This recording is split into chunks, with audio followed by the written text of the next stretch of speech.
Hey guys, welcome to World Cinema in Tamil. நான் உங்கள் தமிழ் நண்பன். இன்னைக்கு நம்ம 2024 ஆண்டு ரிலீஸ் ஆன ஒரு ஹாரர் சஸ்பென்ஸ் மூவி தான் பார்க்க போறோம். இந்த படத்தோட பேரு இன்வேசிவ். படத்தோட ஸ்டோரி லைன் என்னன்னு பாத்தீங்கன்னா, கே அப்படின்ற ஒரு பொண்ணு ஒரு கேட்டரிங் கம்பெனில வெயிட்ரஸா வேலை பார்த்துட்டு இருக்கா. அவளுக்கு ரொம்ப பெரிய வருமானம் எல்லாம் கிடையாது, சொந்தமா வீடு கூட கிடையாது. இப்படி இருக்கிற சமயத்துல அவளும் அவளோட ஃப்ரெண்ட் ரைலின்ற ஒரு பையனும் ஒரு பெரிய பணக்காரனோட மேன்ஷன்ல நடக்கிற பார்ட்டிக்கு கேட்டரிங் சர்வீஸ் பண்ண போறாங்க. அந்த டைம்ல அவங்க ரெண்டு பேரும் என்ன பிளான் பண்றாங்கன்னா, எப்படி இந்த பணக்காரங்க இந்த மேன்ஷனை விட்டு கிளம்பிடுவாங்க, அவங்க போன அப்புறம் நம்ம இந்த மேன்ஷன்ல தங்கி ஒரு 2 நாள் ஜாலியா என்ஜாய் பண்ணலாம் அப்படின்னு சொல்லிட்டு பிளான் பண்றாங்க. ஆனா அங்கதாங்க ஒரு ட்விஸ்ட் இருக்கு. அந்த மேன்ஷனோட ஓனர் ஒரு சாதாரண ஆள் கிடையாது. அவரு ஒரு மெடிக்கல் ரிசர்ச் பண்ற ஒரு டாக்டர். அதுவும் சாதாரண டாக்டர்லாம் கிடையாதுங்க. படத்தை ஃபுல்லா பாத்தீங்கன்னா நீங்க தெரிஞ்சுக்குவீங்க. ஒரு கட்டத்துல அந்த மேன்ஷன்ல 2 பேரும் மாட்டிக்கிறாங்க. எப்படி அந்த கொடூர டாக்டர் கிட்ட இருந்து அவங்க தப்பிக்கிறாங்கன்றதுதான் படம். கண்டிப்பா சொல்ற படம் ரொம்ப த்ரில்லிங்கா இருக்கும். சோ வீடியோவை ஸ்கிப் பண்ணாம பாருங்க. நீங்க என்னோட சேனலுக்கு புதுசா இருந்தா மறக்காம சேனலை சப்ஸ்கிரைப் பண்ணி வச்சுக்கோங்க. அப்படியே என்னோட வாய்ஸ்க்கு ஒரு லைக் போட்டுட்டு வாங்க இப்ப நம்ம இந்த வீடியோ பார்க்கலாம். படத்தோட ஓபனிங் சீன்ல லாரான்னு ஒரு லேடி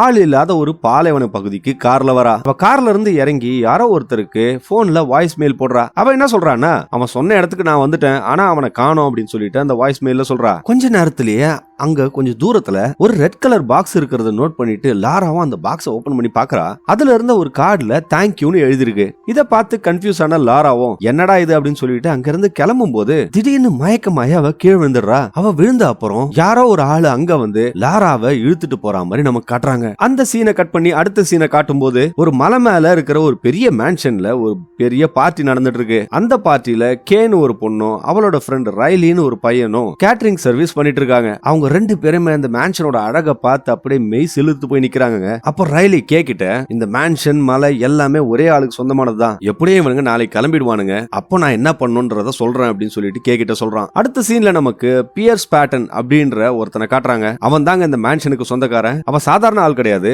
மெடிக்கல் ரிசர்ச்ல பெரிய சாதனைகள்லாம் செஞ்ச ஒரு பெரிய டாக்டர். அவன் அங்க வந்த கெஸ்ட் கிட்ட எல்லாம் தன்னை பத்தி புகழ்ந்து பேசிட்டு இருக்கும்போது அங்க ஒரு ஜேர்னலிஸ்ட் வந்து அவனுக்கு கை கொடுக்குறான். அவன் பியர்ஸ் கிட்ட அந்த டாக்டரை பத்தி பாராட்டி எழுதின ஒரு ஆர்டிக்கல்ல காட்டுறான். ஆனா இந்த பைத்தியக்கார டாக்டர் அந்த ஆர்டிக்கல் எல்லாம் பார்க்காம அந்த மேகசினோட கவர்ல தான் கொடுத்த பிக்சரை போடாம அந்த ஜேர்னலிஸ்டோட இஷ்டத்துக்கு போட்டிருக்கான் அப்படின்னு சொல்லிட்டு அந்த டாக்டர் செம்ம கடுப்பாவறான். அந்த நேரத்துல அப்செட் ஆகிற டாக்டரை அந்த டாக்டரோட கேர்ள் ஃபிரெண்ட் ஜெசிகான்றவ இந்த பிக்சர்ல நீ நல்லா தான் இருக்க அப்படின்னு சொல்லிட்டு சமாதானப்படுத்த ட்ரை பண்றா. ஆனா அதுக்கெல்லாம் சமாதானம் ஆன மாதிரி அந்த தெரியலங்க. பாக்கிறதுக்கு அந்த டாக்டர் கொஞ்சம் வியர்டா தான் இருக்கான். அடுத்த சீன்ல நம்ம சர்வர் பையன் ரைலி அந்த போன்ல இருந்த ஒரு ஸ்பெஷல் அப்ளிகேஷனை வச்சு அந்த மேன்ஷன் மொத்தத்தையும் ஸ்கேன் பண்ணி அதுக்குள்ள ஏதாவது கேமரா இருக்கான்னு செக் பண்றான். மெயின் டோர்ல இருந்த வீடியோ டோர் பெல்ல தவிர அந்த மேன்ஷன்ல எந்த ஒரு கேமராவும் இருக்கிற மாதிரி அந்த அப்ளிகேஷன்ல காட்டல. இதை பார்த்துட்டு அவன் கொஞ்சம் கன்ஃபியூஸ் ஆவறான். என்ன இவன் இவ்வளவு பெரிய மேன்ஷன்ல ஒரு கேமரா கூட வைக்கல அப்படின்னு சொல்லிட்டு பேசிட்டு இருக்கும்போது, இப்படி ஒரு மலையில வந்து எவனும் திருட போறது இல்ல, அதனால வைக்காம இருந்திருக்கலாம் அப்படின்னு சொல்லிட்டு கே சொல்றா. இப்போ இது ரெண்டுங்களோட பிளான் என்னன்னா, பியர்ஸ் அந்த மேன்ஷனை விட்டு கிளம்பின அப்புறம் ஒரு 2 நாளைக்கு இந்த மேன்ஷன்ல டேரா போடலாம் தான் பிளான் பண்றாங்க. ஏன்னா எப்படியும் அந்த டாக்டர் வர போறது கிடையாது. அவன் எப்பவாச்சுதான் அந்த மேன்ஷனுக்கு வந்திருக்கான் போல.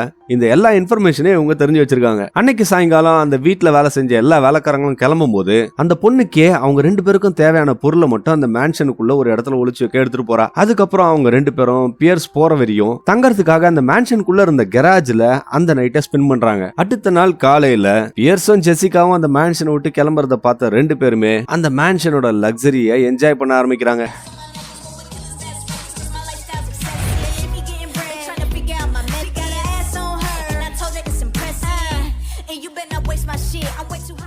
கொஞ்ச நேரம் கழிச்சு ரைலி தன்னோட போன்ல இருந்த டேட்டிங் ஆப்ல ஒரு பெரிய பணக்காரன் கூட டேட்டிங் போறதுக்காக போறாங்க. இந்த பையன் ஒரு கே போல இருக்கு. அவனும் கேக்கிட்ட அந்த ஆளை மீட் பண்ண போறான்னு சொல்லிட்டு போறான். நீ போயிட்டீங்கன்னா நான் எப்படி இங்க தனியா இருக்கிறது அப்படின்னு கேட்கும்போது, அதுக்கெல்லாம் கவலைப்படாத, இன்னைக்கு சாயந்தரத்துக்குள்ள நான் திருப்பி வந்துருவேன் அப்படின்னு சொல்றான். அன்னைக்கு சாயங்காலம் கே அந்த மேன்ஷன்ல தனியா படுத்துட்டு இருக்கும்போது திடீர்னு அந்த மேன்ஷனுக்கு ஏதோ ஒரு கார் வர சத்தம் கேட்டு கே அப்படியே அதிர்ச்சி ஆயிடுறாங்க.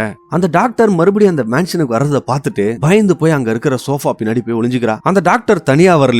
அந்த பார்ட்டில பார்த்தல ஒரு ஜர்னலிஸ்ட், அவனையும் அந்த மேன்ஷனுக்கு கூட்டிட்டு வந்திருக்கான். அந்த ஜர்னலிஸ்ட் அந்த டாக்டர் கிட்ட அந்த ஆளோட ரீசெண்டான ரிசர்ச்சை பத்தி சில கேள்விகள் கேட்டுட்டு இருக்கான். ஆனா அந்த டாக்டருக்கு இப்போ பதில் சொல்ற மூடெல்லாம் இல்லீங்க. பேசிக்கிட்டே அந்த ஜர்னலிஸ்டுக்கு ஒரு கிளாஸ்ல வைன் ஊத்துறான். அந்த ஜர்னலிஸ்டும் அந்த வைனை ஒரு 2 சிப்பு குடிக்கும் போது அந்த டாக்டர் அவன் கிட்ட, ஏன்டா அந்த மேகசின்ல நான் கொடுத்த போட்டோவை போடாம உன் இஷ்டத்துக்கு ஒரு போட்டோவை போட்டிருக்க அப்படின்னு சொல்லிட்டு கேட்டுட்டு இருக்கான். அப்படின்னா நான் நினைச்சதை விட நீ நினைக்கிறதா கரெக்டா அப்படின்னு சொல்லிட்டு அந்த டாக்டர் கேட்டுட்டு இருக்காங்க.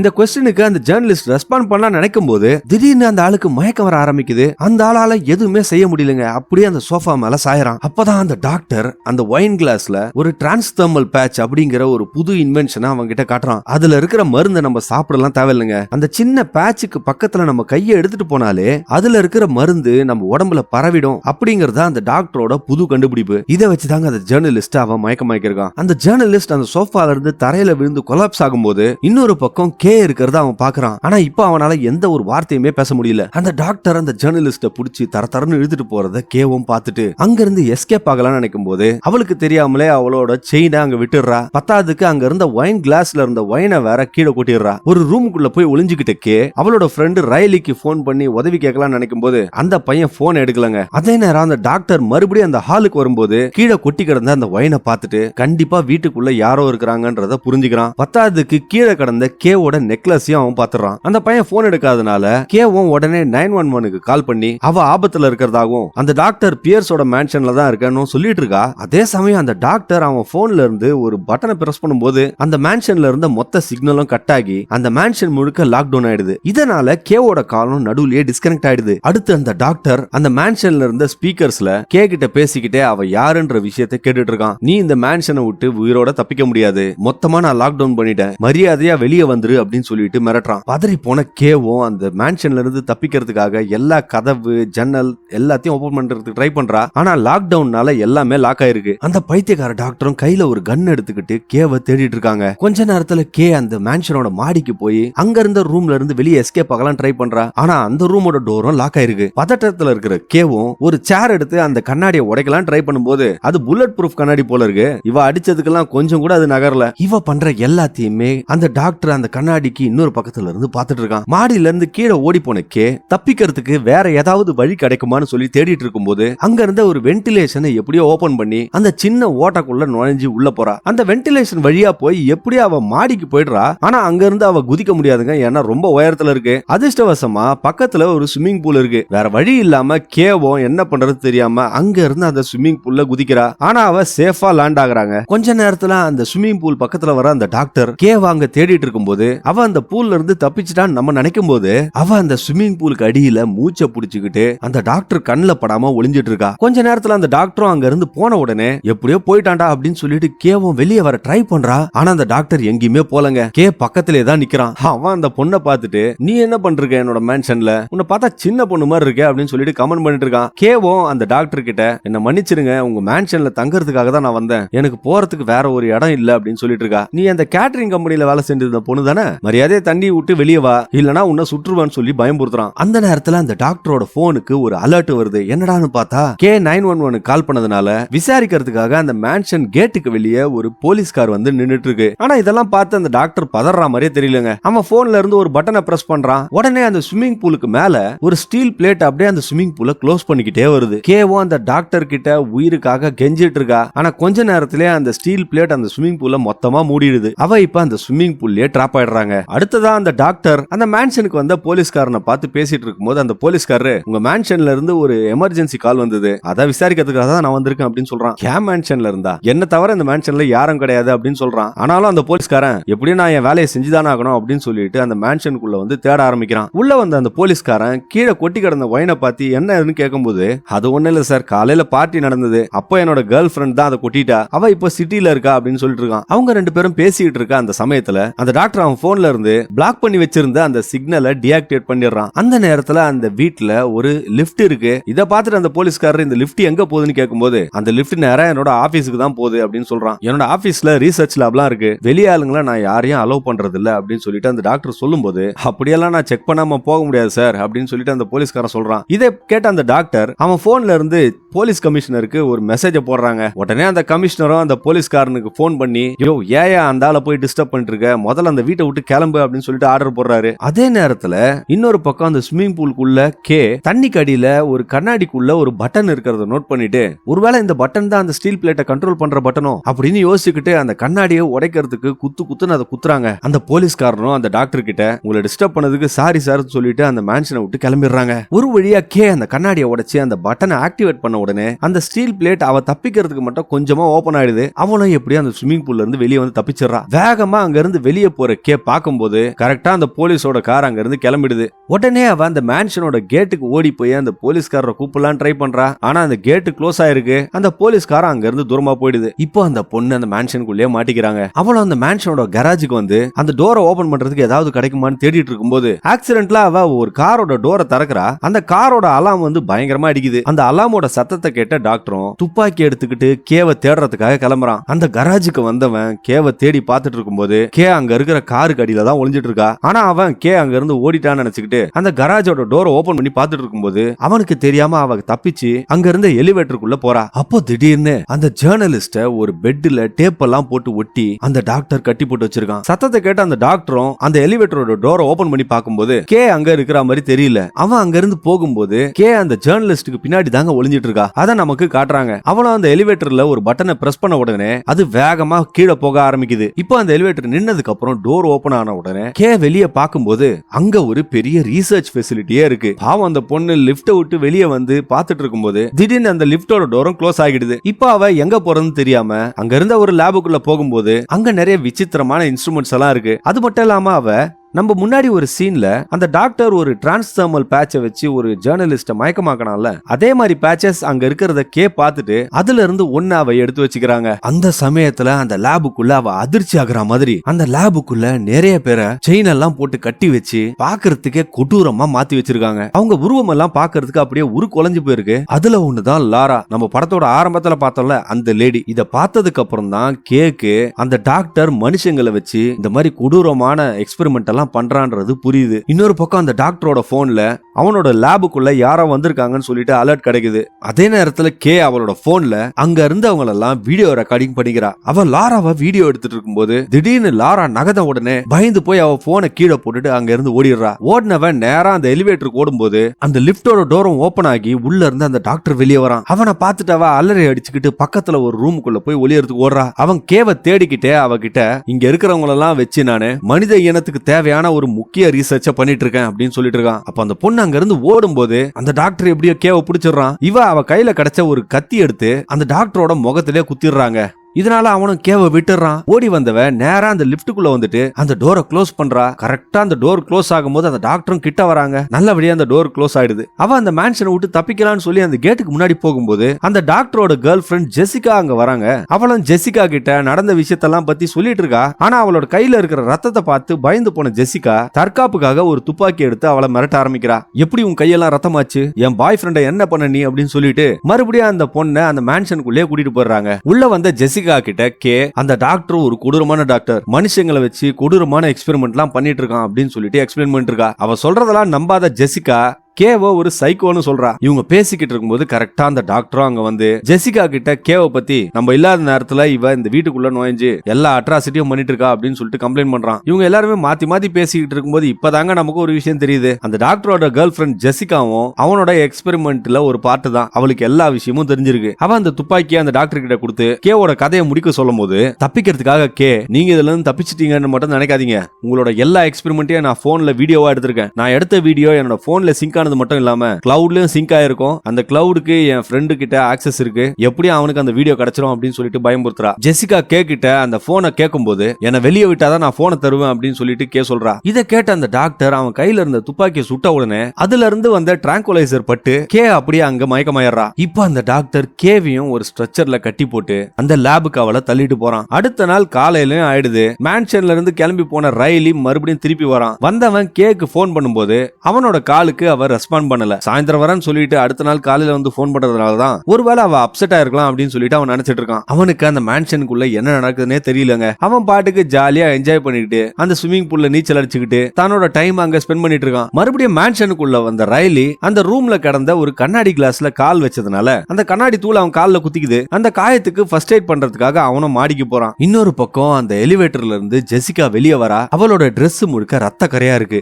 ரயிலிக்கு அந்த வீட்டுக்குள்ள சத்தம் கேட்டுட்டு அவ அவ கேதான் நினைச்சு போய் பார்க்கும்போது அங்க அந்த டாக்டரும் ஜெசிகாவும் இருக்கிறத பார்த்துட்டு பயந்து போய் ஒளிஞ்சுக்கிறான். ஜெசிகா அந்த டாக்டர் கிட்ட இந்த பொண்ணு காணாம போனதுக்கு யாரா தேடி வருவாங்களா அப்படின்னு சொல்லி பயந்துட்டு இருக்கும்போது அந்த டாக்டர் ஜெசிகா கிட்ட அதெல்லாம் கவலைப்படாத, அது ஒரு அனாதை பொண்ணு, அதை தேடி யாரும் வர மாட்டாங்க அப்படின்னு சொல்றான். இன்னொரு பக்கம் ராயலி இவங்க பேசிக்கிற எல்லா விஷயத்தையும் கேட்டுட்டு இருக்காங்க. அன்னைக்கு சாயங்காலம் ஜெசிகா அவளோட ரூம்ல தனியா இருக்கும்போது ரைலி எப்படியோ அந்த ரூமுக்குள்ள பூந்து அவளோட கன்னை கையில எடுத்துக்கிட்டு ஜெசிகா கிட்ட பாயிண்ட் பண்ணி என் ஃப்ரெண்டு கேவ எங்க வச்சிருக்கீங்க அப்படின்னு சொல்லிட்டு மிரட்ட ஆரம்பிக்கிறான். அவளும் இப்போ வேற வழி இல்லாம ரைலிய அந்த வீட்டோட ஹாலு கூட்டிட்டு வரா. அவங்க நடந்து போயிட்டே இருக்கும்போது ஜெசிகா ஒரு ரிமோட் கண்ட்ரோல்ல அந்த மேன்ஷன்ல இருந்த மியூசிக் சிஸ்டம் பிளே பண்றாங்க. அந்த சத்தத்துல ரைலி டிஸ்ட்ராக்ட் ஆன உடனே அந்த ஆப்பர்ச்சுனிட்டியை யூஸ் பண்ணி ஜெசிகா அந்த கன்னை புடுங்கிறதுக்கு ட்ரை பண்றா. அப்ப ஆக்சிடென்டலா இது நடக்குதுங்க.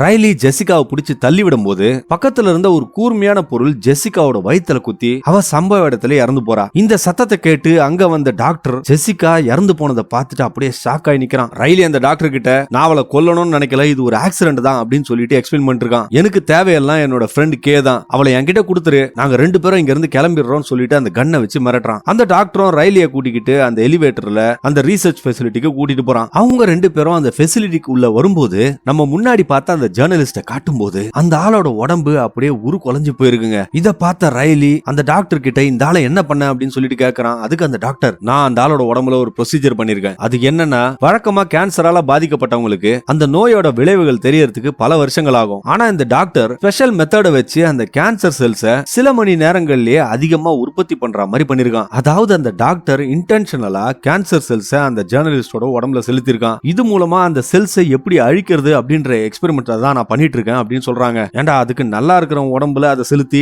அதுக்கு மருந்து கண்டுபிடிப்பியா? அந்த நேரத்துல பக்கத்துல ஒரு ரூம்ல இருந்து கேவோட சத்தம் கேட்ட உடனே ரைலியும் அந்த ரூம் கிட்ட போய் கேவை கூப்பிட்டு இருக்கான். இந்த ஆப்பர்ச்சுனிட்டியை அந்த டாக்டர் யூஸ் பண்ணி ஒரு சர்ஜிக்கல் நைஃபை கையில எடுத்துக்கிறான். அந்த சீனை கட் பண்ணி அப்படியே அடுத்த சீனை நம்ம காட்டும் போது கே ஏதோ ஒரு ரூம்ல இருந்து மயக்கத்துல இருந்து எழுந்துக்கிற மாதிரி காட்டுறாங்க. கண்ணை திறந்து பார்க்கும்போது ஒரு கொடூரமான உருவம் இருக்கிற ரூமுக்குள்ள இவ்வளவு இருக்கிறத பார்த்துட்டு இவ அதிர்ச்சி ஆயிடுறா. அந்த சமயம் அங்க வந்த டாக்டர் அவனோட போன்ல இருந்து ஒரு வீடியோவை காட்டுறான். அந்த வீடியோல ரைலிய கட்டி போட்டு டார்ச்சர் பண்ற மாதிரி நமக்கு தெரியுது. மரியாதையா உன்னோட போனை கொடுத்தீங்கன்னா நீயும் உன் ஃப்ரெண்டும் இங்க இருந்து சேஃபா வெளியே போலாம் அப்படின்னு சொல்லிட்டு அந்த டாக்டர் சொல்றான். கேவோ அந்த டாக்டர் கிட்ட என் போன் 3rd ஃப்ளோர்ல இருக்கிற கெஸ்ட் ரூம்ல இருக்கு அப்படின்னு சொல்றா. இதனால அந்த டாக்டரும் அங்க இருந்து அந்த போன் எடுக்கிறதுக்காக போறான். இப்போ கே அந்த ரூம்ல இருந்து தப்பிக்கிறதுக்காக என்னென்னமோ அட்டன் பிளான் பண்ணி பாக்குறா. ஆனா ஒண்ணுமே ஒர்க் அவுட் ஆகிற மாதிரி தெரியலங்க. இப்ப இங்க இருந்து தப்பிக்கவே முடியாது அப்படின்னு கே நினைச்சிட்டு இருக்கும்போது அதிர்ஷ்டவசமா ரைலி அந்த இடத்துக்கு வந்து அந்த டாக்டரோட கீ கார்டை திருடி அந்த ரூமோட டோரை அவன் ஓபன் பண்ணி கேவா அந்த ரூம்ல இருந்து காப்பாத்துறான். அவன் கே கிட்ட நம்ம போலீஸுக்கு போன் பண்ணியே ஆகணும், ஆனா அந்த டாக்டர் என் கிட்ட இருந்து போனை புடிங்கிட்டான், உன் போன் இருந்தா கூட அதுல இருந்து போன் பண்ணலாம் அப்படின்னு சொல்லிட்டு கேக்குறான். இதை கேட்டுட்டு அந்த பொண்ணும்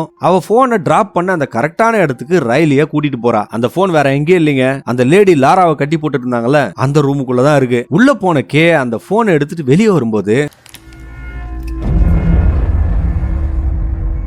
Riley, where did you get that? திடீர்னு அவன் துப்பாக்கிய கேவ நோக்கி காட்டி மரியாதையா அந்த போனை என்கிட்ட கொடுத்துரு அப்படின்னு சொல்லிட்டு அவளை மிரட்டுறான். அப்பதாங்க அவன் ஒரு விஷயத்த சொல்றான். இங்க பாரு, எனக்கு இந்த பிச்சைக்கார வாழ்க்கையில இன்ட்ரெஸ்ட் போயிடுச்சு, நானும் எப்போ இந்த மாதிரிலாம் வசதியா வாழுறது அப்படின்னு அவன் பேசிக்கிட்டே இருக்கும்போது அந்த டாக்டர் அங்க வராங்க. அப்பதாங்க அந்த டாக்டர் ஒரு உண்மையை காட்டுறான். ரைலி கேவோட போனை வாங்கி கொடுக்குறான்னு சொல்லி அந்த டாக்டர் கிட்ட $10 million பேரம் பேசியிருக்கான். இதை பார்த்து ஷாக்கான கே ரைலிய பார்த்து இந்த டாக்டர் உனக்கு $10 million கொடுப்பா, நீ நம்புறியா அப்படின்னு சொல்லிட்டு கேக்குறா. அப்போ திடீர்னு ரைலிக்கு பின்னாடி இருந்த லாரா அவனை பிடிச்சி அட்டாக் பண்ணும்போது அவன் கண்ணை கீழே போட்டுறாங்க. அந்த டாக்டரும் போய் லாராவை காம் பண்ணிட்டு கீழே விழுந்த கண்ணை எடுத்து ரைலிய அங்கேயே சுட்டு கொன்னுறாங்க. இந்த சந்தர்ப்பத்தை பயன்படுத்தி எப்படியோ கே அங்க இருந்து ஓடி போய் அந்த எலிவேட்டர்ல தப்பிக்கலாம் நினைக்கும் போது கீ கார்டு இல்லாம அந்த எலிவேட்டர் ஓபன் ஆகல. அப்ப அவ தன்னோட போனை கையில எடுக்கும் போது அவளுக்கு ஒரு ஐடியா தோணுது. அவ அந்த டாக்டரை வந்து பார்க்கும்போது அவ ரைலியோட உடம்புல இருந்த பார்ட்ஸ் எல்லாம் ரிமூவ் பண்ணிட்டு இருக்கான். அவ அந்த டாக்டர் கிட்ட நீ கேட்ட மாதிரி இந்த போனை நான் உங்ககிட்ட கொடுத்துறேன், என்ன இந்த இடத்தை விட்டு வெளியே போக விடு அப்படின்னு அவளும் அந்த டாக்டர் கிட்ட கேட்கும்போது அந்த டாக்டர் சம்மதிச்சு அந்த போனை கே கிட்ட இருந்து வாங்குறான். ஆச்சரியமா அந்த பொண்ணு அந்த போனை அந்த டாக்டர் கிட்ட கொடுக்குறாங்க. அது மட்டும் இல்லாம அந்த போனோட பாஸ்வேர்டையும் சொல்லிடுறா. அந்த ஆளு அந்த பொண்ணோட போனை அன்லாக் பண்ணி கேலரியில பார்க்கும்போது அவ சொன்ன மாதிரி எந்த ஒரு வீடியோவும் அதுல இல்ல. அப்பதாங்க அவ ஒரு உண்மையை சொல்றா, நான் எந்த வீடியோவும் எடுக்கல, அது மட்டும் இல்லாம எனக்கு கிளவுட் அக்கௌண்ட்டும் இல்ல அப்படின்னு சொல்றா. இப்போ இந்த பொண்ணு தன்னோட டைம் வேஸ்ட் பண்ணிட்டான்னு சொல்லிட்டு கடுப்புல அவள ஒரு சேம்பர்ல போடலான்னு முடிவு பண்ணி அந்த சேம்பரோட டோரை ஓபன் பண்ணும்போது திடீர்னு அந்த டாக்டருக்கு கொஞ்சம் கொஞ்சமா மயக்கம் வருதுங்க. கொஞ்ச நேரத்துல அந்த ஆளோட உடம்பும் அப்படியே சேல இருந்து போயிடுது. இப்பதாங்க நமக்கு ஒரு விஷயம் காட்டுறாங்க. அவ அந்த லேப்ல இருந்து ஒரு டிரான்ஸ்தர்மல் பேட்ச் எடுத்தால அத அந்த போன்ல ஒட்டி வச்சிருக்கா. அந்த போனை தொட்ட டாக்டரோட உடம்புல அந்த ட்ரக்கோட எஃபெக்ட் எடுக்குது. இப்ப அந்த பொண்ணுக்கே அந்த டாக்டரை அதே சேம்பர்ல போட்டு லாக் பண்ணி அந்த டாக்டர் மத்தவங்களுக்கு பண்ண டார்ச்சரை அவனுக்கே அவ குடுக்குறா. அந்த கெமிக்கல்ஸ் அந்த டாக்டர் உடம்புல ஏறிட்டு இருக்கும்போது அந்த ஆளு வலி தாங்க முடியாம உள்ள கதறிட்டு இருக்காங்க. இப்படி தானடா மத்தவங்களுக்கும் இருந்திருக்கும். இப்போ அந்த பொண்ணுக்கே அங்க இருந்த கீ கார்டை எடுத்துக்கிட்டு அந்த ஃபெசிலிட்டியை விட்டு வெளியே போறதுக்காக நடந்து போயிட்டு இருக்கா. அப்ப அந்த டாக்டர் எப்படி அந்த சேம்பர்ல இருந்து வெளியே வந்திருக்காங்க. ஆனா அவனோட உருவமும் கொஞ்சம் உருக்குலைஞ்சு போயிருக்கு. அவன் கேவை அட்டாக் பண்ணும்போது கே எப்படியோ அந்த டாக்டரை எட்டி உதைச்சிட்டு அந்த கீ கார்டை வச்சு எலிவேட்டருக்குள்ள போயிடுறா. உள்ள போனவ அந்த எலிவேட்டரோட டோரை க்ளோஸ் பண்ணும்போது அங்க வந்த அந்த டாக்டரோட தலை அந்த எலிவேட்டர் டோர்ல மாட்டி நசுங்கி தூள் தூளா செதறதுங்க. கடைசி சீன்ல ஒரு வழியா கே அந்த வீட்டை விட்டு வெளியே போகும்போது அவன் 911க்கு கால் பண்ணி அந்த டாக்டரை கொன்னுட்டன்ற செய்தியை அவ சொல்லிடுறா. அவன் அந்த மேன்ஷன்ல வெளியே உட்கார்ந்துட்டு வெயிட் பண்ணிட்டு இருக்கும்போது கொஞ்ச நேரத்திலே போலீஸும் அங்க வராங்க. அப்படியே படத்தையும் முடிக்கிறாங்க. ஓகே ஃப்ரெண்ட்ஸ், வீடியோ முடிஞ்சு போச்சு. இந்த படத்தை பத்தி நீங்க என்ன நினைச்சீங்கன்றத கமெண்ட் செக்ஷன்ல மறக்காம சொல்லுங்க. நீங்க என் கூட பேசணும்னு நினைச்சீங்கன்னா எதுவா இருந்தாலும் கமெண்ட் செக்ஷன்ல சொல்லுங்க. நான் உங்க எல்லாரோட கமெண்ட்ஸையும் ஒன்னு ஒன்னா படிச்சு உங்களுக்கு ரிப்ளை பண்றேங்க. மீண்டும் இதே போல ஒரு டிஃபரெண்டான மூவியோட உங்களை கூடிய விரைவில் சந்திக்கிறேன். அதுவரை உங்களிடமிருந்து விடைபெறுவது உங்களுக்காக மட்டும் வித்தியாசமான படங்களை கொண்டு வர நான் உங்கள் தமிழ் நண்பன். வீடியோ பார்த்ததற்கு மிக்க நன்றி.